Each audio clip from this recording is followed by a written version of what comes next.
Good evening, everybody. This is Rebecca with Red True Crime, and we have got some massive case update for you tonight. Give me one second here. There we go. So, for those of you who are just now joining the channel, welcome. Thank you for the support. Those of you who've been here before, thank you again. And if you've not subscribed, please do so. Doesn't cost anything. It's very inexpensive because it doesn't cost anything, and it supports me as a creator and gets information. The most important thing, it gets information about cases out there to the people so people can comment and share and possibly give information to help close a case because you never know. Okay, so we are going to talk about Emmanuel Haro. Now, I've covered this case a few times, and this has been an ongoing case. And if you've been living under a rock and have no idea what this Emmanuel Haro case is, let me recap it for you briefly before we go into what happened today. So, Emmanuel Haro was a 7-month-old little boy that was reported kidnapped by his mother at I think it was called was it Take 5? I can't remember. It was Big 5. It was some type of sporting goods store that is located in California. They don't have them out here out in the East. So, she said that somebody had walked up behind her, said "Hola," and then punched her in the face, and when she came to, baby was gone. And then the more the story went on, she and her husband, Jake Haro, did a plead to the media, like, "Bring him back, we miss him, we want him back, yada, yada, yada," did all that. But it just didn't seem right. A lot of people were like, "It didn't seem right." And then it came out really quickly, not long after they did their public plea and were talking to the police, that the police were finding holes in their story. Things weren't matching up, things weren't making any sense. So they started doing search warrants and everything else. And when they did all this, they found that everything that had belonged to this baby was gone. There were no clothes, there were no pictures, there was no bed, nothing. Everything was gone. A bit concerning. And then you start finding out that Jake Haro, the father, has a criminal history where he had severely abused another child of his, a daughter, and beaten her almost to death when she was 10 weeks old. And he left that child, she survived, but he left that child permanently brain damaged for the rest of her life, where she needs 24/7 care all the time. So, he has a history. And because of that, when he went to court for that case, the judge gave him probation. He didn't do any real time in jail. Gave him probation, and he violated his probation. Like, he couldn't even do the community service and stuff that he was ordered to do. Like, he couldn't even do that. So now, um, today, Jake Haro was sentenced in the death of his son. Because not long after the police thought, they did the search warrants, they arrested both parents and charged them with murder and child abuse and all kinds of other things. Well, we were waiting for a big trial because, from the get-go, Rebecca Haro has been saying, "Oh, no, my son was kidnapped, my son was kidnapped." Now, granted, they're not even in the same jail, they haven't seen each other since they've been arrested, but she kept going on and on, "My son was kidnapped," you know? And, this is Jake Haro, if you don't remember what he looks like. Mr. Jake Haro, Rebecca Haro, and the poor unfortunate Emmanuel Haro. So, she goes on saying, "My husband didn't do this, the child was kidnapped, blah, blah, blah." So, and the way she talks, I almost gotta wonder if she's got some type of learning disability or something. She just doesn't seem like she's just fully together. Um, I hate to say it like that, but I can't really think of any other way to put it. Well, anyway, make a long story short, not long after they were arrested, there's video showing Jake Haro out in the desert with police, like, in, like, the hillside, in a canyon or something, trying to show them where they put Emmanuel's body, which they have, to this point, not recovered that baby. So, about 3 weeks ago, Jake Haro took a plea deal and decided to go ahead and plead guilty so there would be no trial. Today, he was sentenced. And, usually when you get to the sentencing part, before sentencing happens, family members, victims, whatever, get to speak impact statements, give their impact statement to tell the judge and the jury and whoever is in the room what this case, what this crime did to them in the long run. The only person to speak today to give any type of impact statement was Emmanuel's grandmother, Rebecca Haro's mother. Her name is, I believe, Mary. Um, so Court TV showed all this live today, and I screenshotted some of this. So credit out to Court TV. But I'm gonna put this up, and I'm gonna fast forward a little bit so you can just hear this woman talk about what Jake Haro has taken away from her. No, Your Honor. I'm sorry. And her first name is Mary, M-A-R-Y, What's that? and I'll have her spell her last name. B-U-S-H-A-U-S-E-N.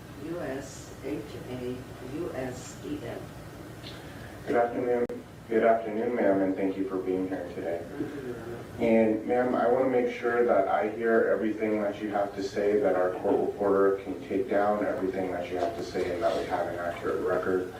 We've cleared our entire afternoon, so you don't feel the need to be rushed. So whenever you're ready, if you could speak loudly and clearly and slowly for us. But whenever you're ready. I want Jake to look at me. I want him to face me. And ma'am, if you can address the court. I would like for him to face me, to look at me. Okay.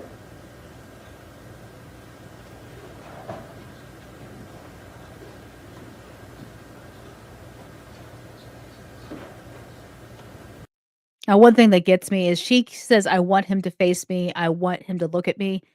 Throughout this whole thing, the camera pans over to him to look at his reaction. He is just crying, which I don't think he's crying for that child. He's not. He's crying for the fact that he got caught. That's my opinion. I don't think he's crying for any of that. I think he's crying because he got caught and he's going to jail. But I will say this, the grandmother is so composed, and she uses a little bit of language here and there, but she's pretty freaking composed, which is amazing. I don't know if I would be that composed. And that's the prosecutor telling her, like, you can't demand to look at him and all that stuff. So here she goes And again. Dad, if you could speak up as loud as you can, please. I wanted Jake to face me, to look at me, And here you go. because I told him that I would be here for his sentencing before he was arrested. I talked to him about, as a friend, to tell me everything. Because he didn't give me the opportunity to meet my grandson. He destroyed my whole family. He branded his children for life. He damaged her children, all his children for life. And in doing that, he destroyed my family, my children, everybody in my family. All my children are destroyed by this. He changed my daughter to where we don't know who she is. He never gave me a chance to see my grandchildren. He kept my daughter away. I don't know what he did or how he changed my daughter's life.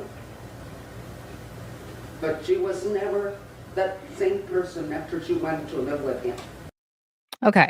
So that's a hell of a comment to make right there, because she's like, look, you kept her away, you kept my grandchildren away, and my daughter's not the same person who was in my house. So that gives me a little bit more ideas to the state of mind that Rebecca Haro had, because if he was beating up these children, especially Emmanuel, and then the little girl Promise he had within a former marriage, if he was beating these children, I can only imagine what he was doing to the mothers. I can only imagine. The only reason Rebecca came back, because in March I had a stroke. And my son got hold of her and told her I was in ICU. That's how I met Mackenzie, my 2-year-old granddaughter. I didn't even know she existed. Because I was not aware that she was pregnant with Mackenzie. I was not aware that she was pregnant with Emmanuel. I never met Emmanuel. You know, it deprived everybody. And it has hurt my children because the media has torn all of my children apart, okay?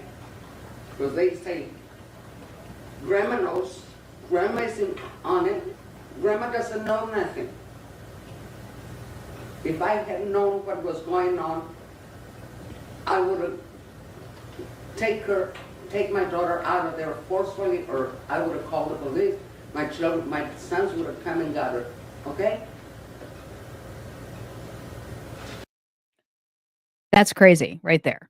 Because the fact that she has not met her grandchildren. I mean, she didn't see her granddaughter until she was in the hospital and had no idea the kid even existed.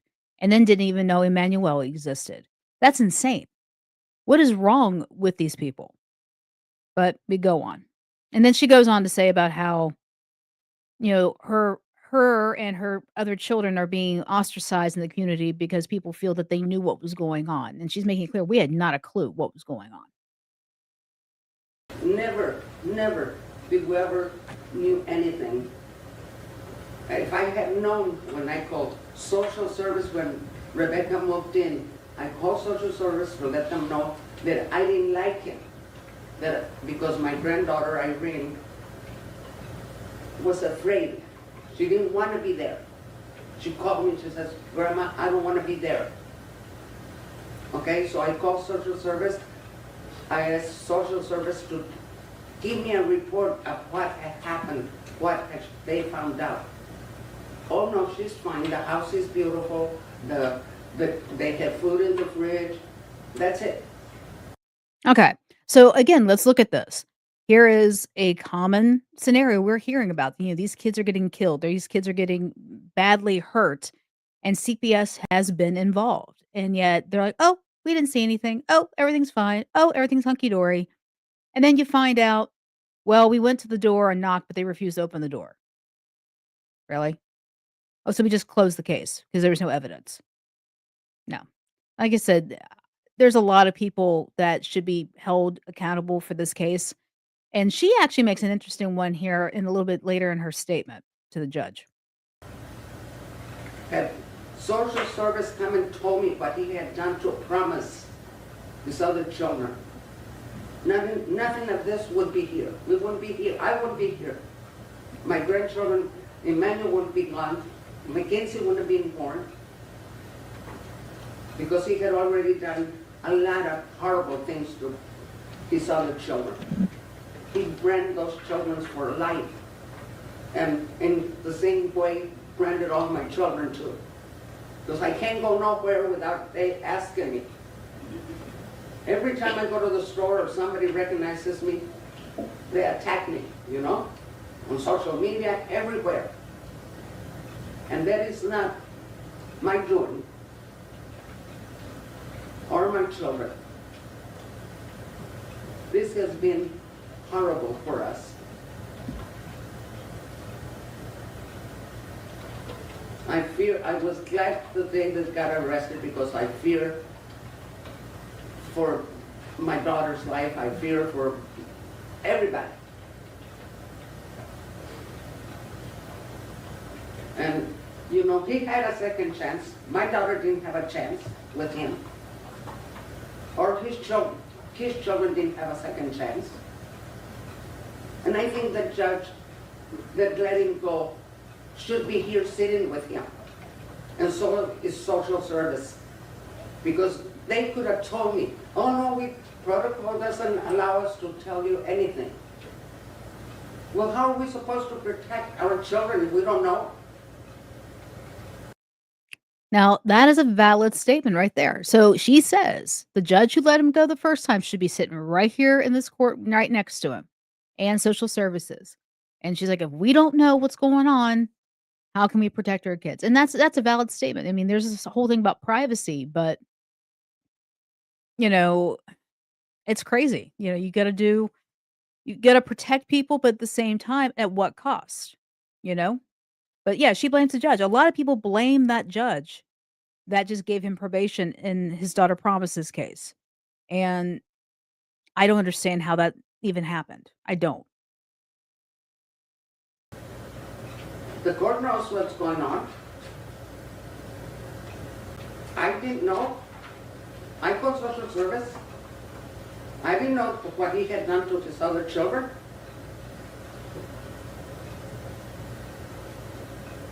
And here he sits, like nothing. Somebody will give him another chance. And I don't want that.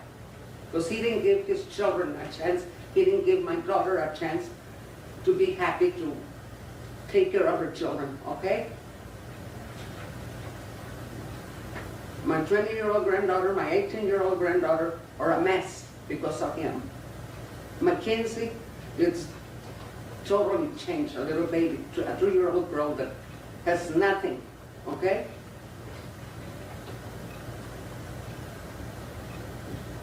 I'm very, very stressed out, very angry at I would the be too. justice system for letting this guy, giving him a chance. Who gave my grandchildren a chance, a second chance? Did CPS check? Why didn't they tell me? Oh look, this is what that guy does. He takes it out on the children, on the baby. But he can't do it to a grown person. He's not man enough to do it to a man, okay? He destroys so many lives. His mom, his brother, everybody, okay? Nobody wants to be here. Nobody wanted to come and look at it. That's deep. But I had to speak for my grandson and my grandchildren, and for my children too, because they're going through every hell in this world, okay?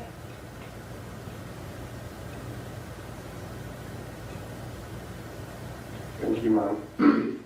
I didn't mourn my grandson that he passed away. We buried him on the 5th of August, and they were saying that, oh, we probably bury Emmanuel in my grandson's. Oh my God, when that's we bury crazy. my grandson, okay? I lost my grandson on the 5th. We buried my grandson on the 5th of August. And he calls me on the 14th of August and says that Emmanuel is kidnapped. And then my sister passes on the 17th of August. We didn't have a chance to mourn any of my sister, my grandson, my other grandson, none. Because everybody was angry at everybody because how could this happen? Why?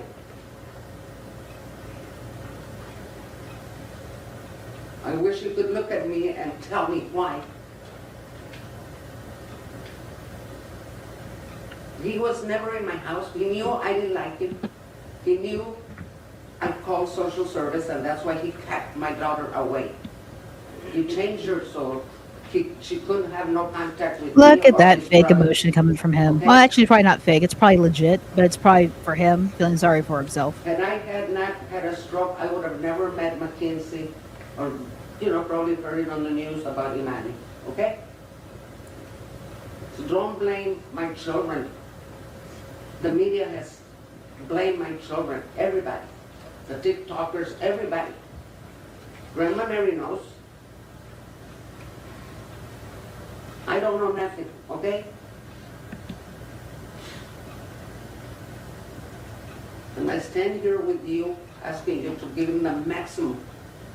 Because I don't want him to give him another chance. He didn't give nobody a chance. He had many chances. He had a chance. The judge gave him a second chance. The probation gave him another chance. The CPS, oh well, no, he's fine. He's got food in the fridge and the house is clean. That doesn't cut it, okay?